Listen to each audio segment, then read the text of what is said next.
മന്ത്രി വീണ ജോർജ് കുവൈത്തിൽ പോയിട്ട് എന്നാപ്പുട്ടുണ്ടാക്കാനാണ്.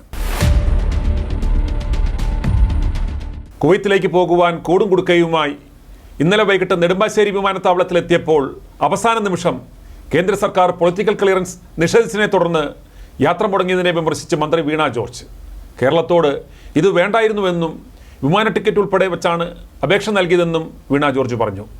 വ്യാഴാഴ്ച രാത്രി 9:40 വിമാനത്തിൽ പോകുവാൻ നെടുമ്പാശ്ശേരിയിലെത്തിയെങ്കിലും യാത്രയ്ക്ക് കേന്ദ്ര സർക്കാർ അനുമതി നിഷേധിച്ചതോടെ 9:30 മന്ത്രി വീണ ഗസ്റ്റ് ഹൗസിലേക്ക് മടങ്ങുകയായിരുന്നു. യാത്രയ്ക്കായി ഡൽഹിയിലെ റെസിഡന്റ് കമ്മീഷണർ മുഖാന്തരം നടത്തിയ ശ്രമവും പരാജയപ്പെട്ടു. എന്തുകൊണ്ട് അനുമതി നിഷേധിച്ചു എന്ന കാര്യം വ്യക്തമാക്കുവാൻ കേന്ദ്രവും ഇതുവരെ തയ്യാറായിട്ടില്ല. നെടുമ്പാശ്ശേരിയിൽ എത്തിയ പിണറായി വിജയൻ മാധ്യമങ്ങളോട് സംസാരിക്കവേ ഈ വിഷയത്തെക്കുറിച്ച് ചെറുതായി സൂചിപ്പിച്ചുവെങ്കിലും ഈ വിഷയം ഇപ്പോൾ വിവാദമാക്കുന്നത് ഉചിതമല്ല എന്ന് അദ്ദേഹം പറഞ്ഞു മറ്റു കാര്യങ്ങളിലേക്ക് കടക്കുകയായിരുന്നു. പക്ഷേ സാഹചര്യമേതെന്ന ഔചിത്യം പോലും കാട്ടാതെ മന്ത്രി തൻ്റെ കുവൈത്ത് യാത്ര തടസ്സപ്പെട്ടതിൻ്റെ വിഷമം നെടുമ്പാശ്ശേരിയിൽ ആളുകൾ തങ്ങളുടെ ഉറ്റവരുടെ ചേതനയേറ്റ മൃതദേഹം ഒരു നോക്ക് കാണുന്നതിനിടയിൽ രേഖപ്പെടുത്തി. നമ്മളിൽ ഒരാൾ സർക്കാരിൻ്റെ പ്രതിനിധി അവിടെ ഉണ്ടാകുമ്പോൾ തീർച്ചയായിട്ടും അതിൻ്റേതായിട്ടുള്ള ഗുണങ്ങൾ നമ്മുടെ ആളുകൾക്ക് ഉണ്ടാകുമായിരുന്നു. അവരുടെ ചെറുതും വലുതുമായിട്ടുള്ള ആവശ്യങ്ങൾ അതിപ്പോൾ ഇന്നലെ രാത്രി ഒരു 1 മണി 12 മണിയായപ്പോൾ അവിടെ നിന്ന് നമ്മുടെ ആളുകൾ പറഞ്ഞത് ഇപ്പോൾ ആ മോർച്ചറി ഭാഗത്തു നിന്ന് എല്ലാ ആളുകളെയും പോലീസ് മാറ്റുകയാണ് ചെയ്തത്, അവരുടെ ID കാർഡ് ഉൾപ്പെടെ പരിശോധിച്ചുകൊണ്ട്. അപ്പോൾ സ്വാഭാവികമായിട്ടും ആ രാജ്യത്തിന് അവരുടേതായിട്ടുള്ള നിയമങ്ങളും മറ്റു കാര്യങ്ങളും ഉണ്ട്. പക്ഷേ നമ്മുടെ ആളുകൾക്ക് ആവശ്യമായിട്ടുള്ള കാര്യങ്ങൾ അതിലിടപെടുന്നതിനും അത് കേന്ദ്രത്തിൻ്റെ ശ്രദ്ധയിലാണെങ്കിലും അത് കൊണ്ടുപോയിട്ട് അതിൽ ഇമ്മീഡിയറ്റ് ആയിട്ടുള്ള ഒരു തീരുമാനമുണ്ടാക്കുന്നതിനും സർക്കാരിൻ്റെ പ്രതിനിധി ഉണ്ടാകണം എന്നുള്ളതാണ് സർക്കാർ തീരുമാനിച്ചത്. അതിൻ്റെ മുഖ്യമന്ത്രിയുടെ നിർദ്ദേശത്തിൻ്റെ അടിസ്ഥാനത്തിലാണ് ഇന്നലെ പോകുന്നതിന് വേണ്ടി തയ്യാറായത്. അതാണ് ഞാൻ പറഞ്ഞത്, ഒരു ദുരന്തമുഖത്ത് ഇത് വേണ്ടിയിരുന്നില്ല. കേന്ദ്ര സർക്കാരും ശരിയായ രീതിയിൽ ഇടപെട്ടു. വിദേശകാര്യ സഹമന്ത്രി അവിടെ പോവുകയും പ്രവർത്തനങ്ങൾ ഏകോപിപ്പിക്കുകയും ചെയ്തു. ഇനി ഇതുപോലൊരു ദുരന്തം സംഭവിക്കാതിരിക്കുവാൻ ജാഗ്രതയോടെ നടപടികൾ സ്വീകരിക്കേണ്ടതുണ്ട്. കുറ്റപ്പെട്ട നടപടി കുവൈത്തിൽ ഉണ്ടാകുമെന്ന് പ്രതീക്ഷിക്കുന്നു. മതിയായ നഷ്ടപരിഹാരം കുടുംബാംഗങ്ങൾക്ക് നൽകുവാൻ കുവൈത്ത് സർക്കാർ നേതൃത്വം കൊടുക്കുമെന്ന് കരുതുന്നു എന്നും മുഖ്യമന്ത്രി പറയുകയുണ്ടായി. ചുരുക്കം പറഞ്ഞാൽ മുഖ്യമന്ത്രിക്ക് പോലും ഒരു കുറ്റം പറയുവാൻ പറ്റാത്തത്ര കുറ്റമറ്റ ഇടപെടലാണ് കേന്ദ്ര സർക്കാർ കുവൈത്ത് വിഷയത്തിൽ നടത്തിയത്. ആരോഗ്യവകുപ്പ് മന്ത്രി വീണ ജോർജിൻ്റെ കുവൈത്തിലേക്കുള്ള യാത്ര കേന്ദ്ര സർക്കാരിൻ്റെ അനുമതി കിട്ടാത്തതിനാൽ റദ്ദാക്കിയതിൽ ഗവർണർ ആരിഫ് മുഹമ്മദ് ഖാൻ പ്രതികരിച്ചത് ഇപ്രകാരമാണ്: ഒറ്റ ദിവസത്തേക്ക് മന്ത്രി പോയിട്ട് എന്ത് കാര്യം? കുവൈത്തിൽ ചുരുങ്ങിയ മണിക്കൂറുകൾ ചെലവിടുവാൻ മന്ത്രി വീണ ജോർജ് പോയിട്ട് കാര്യമില്ല.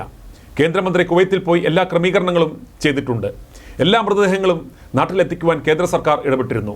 വീണ ജോർജിന് കേന്ദ്രം അനുമതി നിഷേധിച്ചതിൻ്റെ നിയമവശം അറിയില്ലെന്നും അദ്ദേഹം പറഞ്ഞു. വിദേശത്ത് ഇത്തരം ദുരന്തങ്ങൾ ഉണ്ടാകുമ്പോൾ സംസ്ഥാനങ്ങളിൽ നിന്ന് മന്ത്രിമാർ പുറകെ പോകുന്ന കീഴ്വഴക്കമില്ലെന്ന് മുൻ വിദേശകാര്യ സഹമന്ത്രി വി മുരളീധരൻ ITV ന്യൂസിനോട് പറഞ്ഞു. വീണ ജോർജിൻ്റെ യാത്രയെ വിമർശിച്ച് മുൻ പ്രതിപക്ഷ നേതാവ് രമേശ് ചെന്നിത്തല രംഗത്തെത്തിയിരുന്നു. ദുരന്ത സ്ഥലത്ത് സർക്കാർ പ്രതിനിധിയെ ഉചിതമായ സമയത്ത് അയക്കുന്നതിൽ സംസ്ഥാന സർക്കാരിന് ഗുരുതര വീഴ്ച പറ്റിയെന്നായിരുന്നു ചെന്നിത്തലയുടെ വിമർശനം. അപകടവിവരം അറിഞ്ഞ ഉടൻ തന്നെ കേന്ദ്ര സർക്കാർ വിദേശകാര്യ സഹമന്ത്രി കീർത്തിവർദ്ധൻ സിംഗിനെ അടക്കം കുവൈത്തിലേക്ക് അയക്കുകയും കുവൈത്ത് മിനിസ്റ്ററിയുമായി കാര്യങ്ങൾ ഏകോപിപ്പിക്കുകയും ചെയ്തു. പരിക്കേറ്റവർക്ക് മികച്ച ആശുപത്രികളിൽ വിദഗ്ധ ചികിത്സയ്ക്കുള്ള അവസരവും ഒരുക്കിയിരുന്നു. തുടർന്ന് എയർഫോഴ്സിൻ്റെ C-130 വിമാനം കുവൈത്തിലേക്ക് അയക്കുകയും ചെയ്തു. മൃതദേഹവുമായി വെളുപ്പിന് 1:15 കേരളത്തിലേക്ക് ആ വിമാനം തിരിക്കുകയും ഇന്ന് രാവിലെ 10:30 തന്നെ മൃതദേഹം വഹിച്ചുകൊണ്ടുള്ള വിമാനം നെടുമ്പാശ്ശേരി വിമാനത്താവളത്തിൽ എത്തുകയും ചെയ്തു. ഇതിനിടയ്ക്ക് യാതൊരു കൺഫ്യൂഷനും ഉണ്ടായില്ല. ആകെയുണ്ടായ അല്പം കാത്തിരിപ്പ് കാർഗോ ക്ലിയറൻസ് നടത്തി ബോഡി പുറത്തു കൊണ്ടുവരുവാൻ വേണ്ടി മാത്രമാണ്. രാത്രി 10:30 ഇവിടെ നിന്നും പോയ വീണ അവിടെ എത്തുന്നതിന് മുമ്പ് തന്നെ മൃതദേഹം വഹിച്ചുകൊണ്ടുള്ള വിമാനം കേരളത്തിൽ എത്തും. പിന്നെ എന്നാപ്പുട്ടുണ്ടാക്കാനാണ് വീണ പോകുന്നത്? അല്ലെങ്കിൽ പോകുവാൻ സാധിക്കാത്തതിൽ വിഷമിക്കുന്നത് എന്തിനാണെന്നാണ് ചോദ്യം. സത്യം പറഞ്ഞാൽ വീണ ഈ അവസരത്തിൽ കൂടെ നിൽക്കേണ്ടുന്നത്, സഹായിക്കേണ്ടുന്നത് ഓട തോണ്ടിയ പുറമ്പോക്ക് കയ്യേറിയ വിഷയത്തിൽ നാറി നിൽക്കുന്ന ഭർത്താവ് ജോർജിയയാണ്. പാർട്ടി ജില്ലാ നേതൃത്വം പോലും ഓട തോണ്ടിയ വിഷയത്തിൽ വീണയുടെ മാപ്പിളയെ സപ്പോർട്ട് ചെയ്ത വിഷയത്തിൽ പ്രതിരോധത്തിലായി നിൽക്കുകയാണ്. വീണയുടെ യാത്രാനുമതി നിഷേധിച്ചു എന്ന സില്ലി മാറ്റർ വിവാദമാക്കുവാൻ ശ്രമിക്കുന്നവർ ഈ വാർത്ത വിവിധ മാധ്യമങ്ങളിൽ വന്നപ്പോൾ അതിൻ്റെ താഴെ പൊതുജനങ്ങൾ ഇട്ടിരിക്കുന്ന കമൻറ്റ് ഒന്ന് വായിക്കേണ്ടതാണ്. ഈ കമൻറ്റിൽ നിന്നും വീണയുടെ കുവൈറ്റ് യാത്രയെ അവർ എങ്ങനെയാണ് നോക്കിക്കാണുന്നത് എന്ന ചിത്രം നമുക്ക് ലഭിക്കും. ഇനി ആ കമൻറ്റുകളിലേക്ക്.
വീണയുടെ പാളിയ കുവൈറ്റ് യാത്ര ഒരു ദുരന്തം ഹൈജാക്ക് ചെയ്ത് സംസ്ഥാന സർക്കാരിന് അതിൻ്റെ മൈലേജ് ഉണ്ടാക്കി കൊടുക്കുവാൻ വേണ്ടി മാത്രമാണെന്നാണ് ജനങ്ങളുടെ കൃത്യമായ വിലയിരുത്തൽ.